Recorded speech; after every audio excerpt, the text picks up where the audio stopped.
Souvenez-vous, lorsque vous étiez fraîchement diplômé et sortant de l'école vétérinaire, persuadé de tout connaître sur le bout des doigts. Puis arrivent vos premières consultations, garde, chirurgie. Et finalement, on se rend vite compte que nous connaissons que les bases de la médecine vétérinaire et que tout reste à apprendre. D'où l'intérêt de la formation professionnelle continue, qui se définit comme l'ensemble des procédures par lesquelles un actif s'engage dans son développement personnel et ses apprentissages, et ce tout au long de sa vie professionnelle. Elle est importante et indispensable dans notre profession, et l'Ordre vétérinaire a créé en 2015 la formation continue vétérinaire pour nous encourager à poursuivre notre formation par l'attribution d'accréditation dès lors que nous réalisons des actions de formation. Que ce soit la lecture d'articles scientifiques, la participation à des congrès ou des formations, qu'elles soient en présentiel ou en distanciel. Et ça nous intéresse. La pandémie de la Covid-19 nous a isolés et nous a contraints de poursuivre notre formation derrière nos écrans. C'est ce qu'on appelle du e-learning. Et bien que la pandémie soit derrière nous, le e-learning, lui, s'est maintenu et répandu du fait de ses nombreux avantages. Il nous permet un accès plus facile et rapide aux connaissances, une plus grande flexibilité entre le temps de travail et le temps personnel, et surtout cela présente un moindre coût.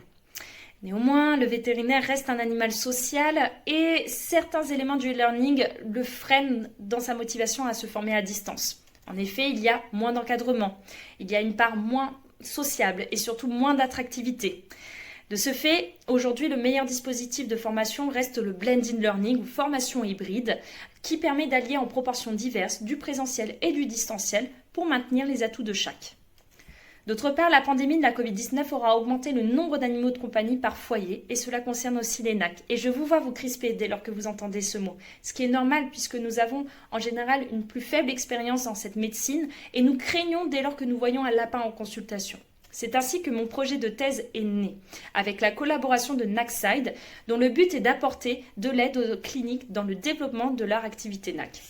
L'une de leurs missions consiste à donner des formations à distance dans la médecine des NAC, et mon objectif était donc de déterminer quel était le niveau de compétence des vétérinaires dans ce domaine et quelles étaient leurs attentes pour se former à distance afin d'optimiser leur offre. Il en résulte que les vétérinaires, bien que peu expérimentés, sont très enclins à se former en NAC, tant que cela reste généraliste.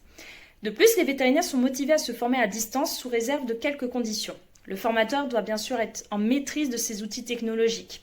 Il doit proposer à la fois des formations en synchrone et en asynchrone pour répondre aux problèmes de disponibilité des apprenants. Et également d'utiliser différents formats pédagogiques, que ce soit des quiz, des audios, des vidéos ou des classes virtuelles pour maintenir une bonne attractivité. Enfin, il ne faut surtout pas négliger la part de présentiel pour permettre la mise en pratique et surtout maintenir une part sociale qui reste importante aux yeux des vétérinaires. Finalement, cette étude de marché a permis de déterminer quelles étaient les attentes des vétérinaires en matière de formation à distance et ainsi d'offrir une meilleure qualité de e-learning. Enfin, cet exercice de thèse m'aura ouvert les yeux quant aux multiples rôles du vétérinaire, à la fois médecin, entrepreneur ou encore formateur. Il est toujours prêt à offrir son expertise à ses confrères et consoeurs, et ce, dans le but de rendre notre profession toujours aussi intéressante et surtout de nous prouver qu'on a encore beaucoup de choses à apprendre.